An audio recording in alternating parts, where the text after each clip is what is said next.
Spawning in the top right in Game 3 of this Best of 3 series, ladies and gentlemen, we have, representing Millennium, it's Lilbow.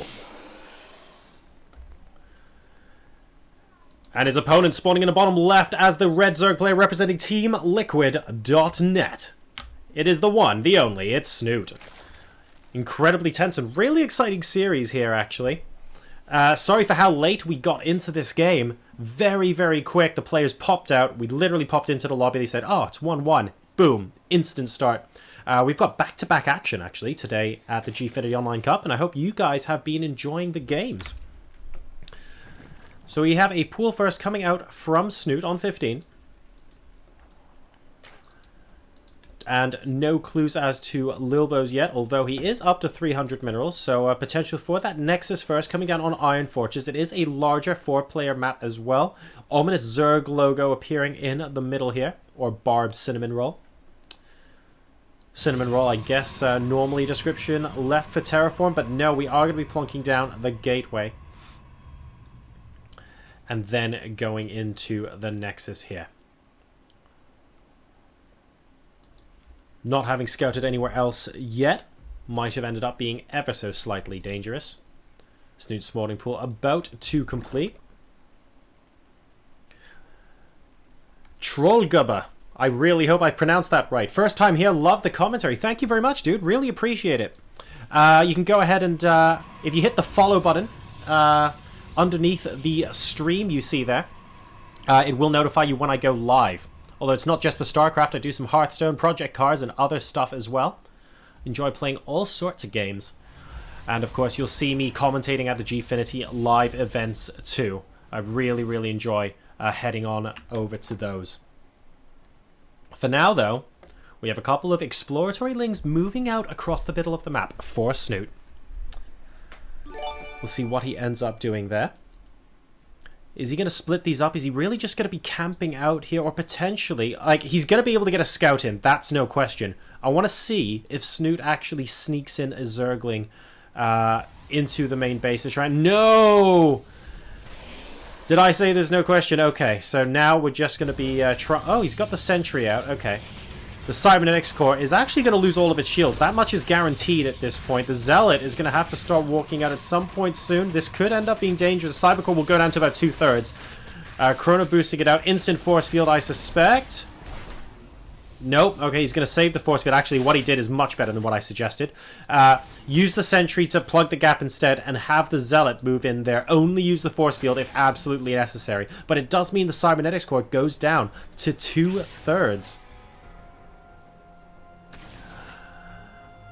Needs to be a little bit careful. I mean, inside the wall there. Ooh, catching the cancel and remake there of the gateway, I think. And there's a robotics facility coming down behind it. Now, we've got the third base coming down for Snute. Check this out. Because it's on Iron Fortress, look at how far away that hatchery is from the natural expansion there. Really quite far. So bear that in mind for any potential timing attacks coming out of Lilbow. He will know this. It makes it just a little bit more difficult to move your units between bases with a coordinated attack. That means if Lilbow basically just attacks one base, fine. He can do that and Snute should be able to defend, or at least it's basically as normal. But if Lilbow gets into this kind of position and he's constantly moving his attack between one base at the next, it makes it really difficult for Snute to divide his resources and plan how he's going to defend very, very carefully. So this could be the kind of map where Lilbow is actually going to plan on exploiting that straight up. We have a robotics bay sneaking its way in the back of the main base. So we're going up to quick Colossus tech from our Protoss player right now, but first we have an Immortal coming up. There are 2 sentries here as well, so potentially this kind of setup might make Snute think he could be facing some sort of Sentry Immortal. We'll see an Overlord trying to come and peer in. Waiting for the Overlord to get near here, by the way. He doesn't want to give the game away now and have Snute run away with the Overlord. He wants the Overlord to come here so that he can guarantee a kill on it. And so Snute sees the 2 sentries and he moves away. Very, very wise. They're really good scouting from both players, to be perfectly honest. No evidence of Colossi just yet. Only hasn't even seen the Immortal yet, to be honest. And now we have a Hallucinated Phoenix moving out across the map. The third base is up and mining happily for Snute right now.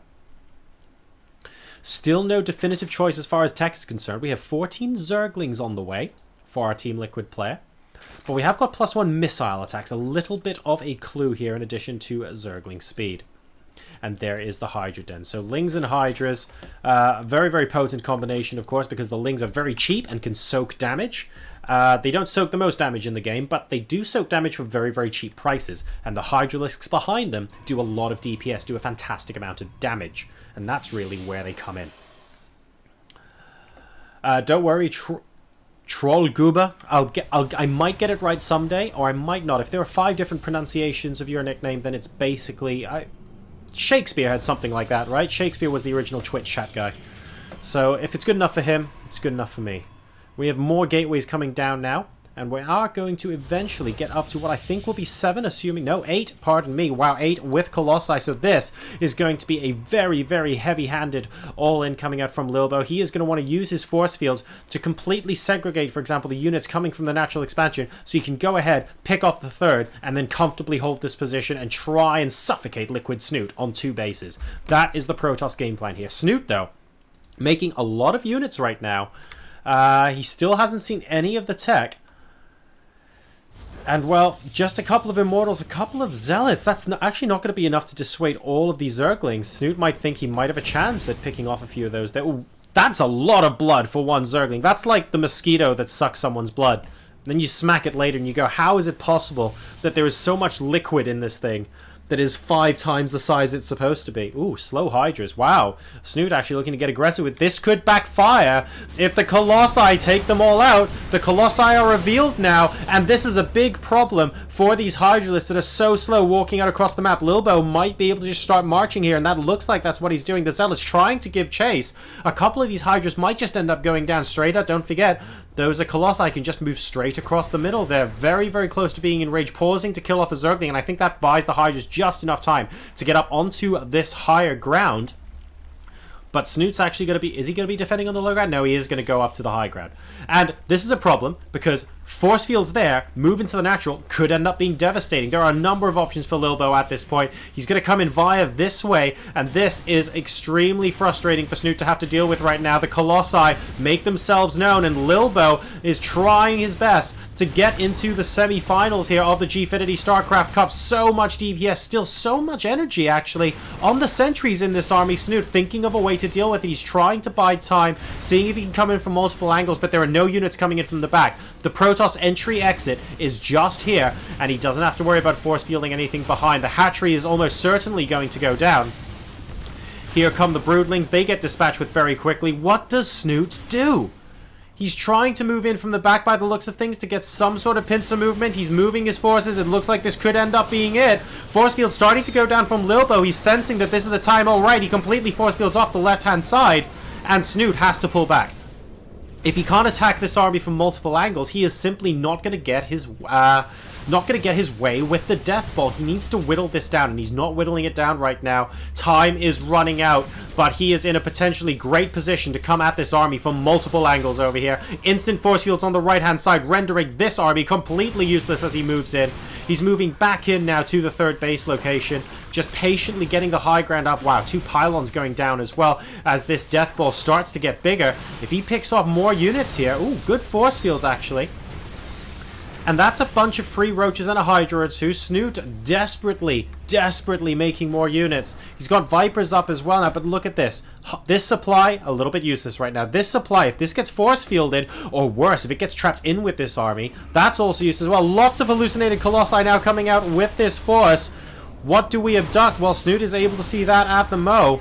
And this is a very frustrating situation. We're going to be down to 1 hatchery in just a second. The pylons behind this force do get taken down.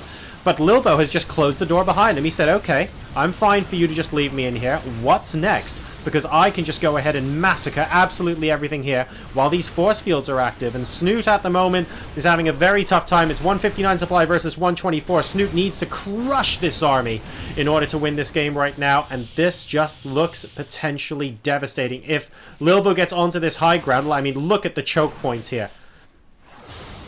There we go. 1 force field to pick off those units, and all of a sudden these Hydras on the low ground are getting taken down as well. Nice blinding cloud, but it might be too little too late now. 137 supply to 94. Well played, GG! And Millennium's Lilbow, ladies and gentlemen, by a scoreline of 2-1, is going to move forward over Liquid Snute into the semifinals of the Gfinity StarCraft Cup.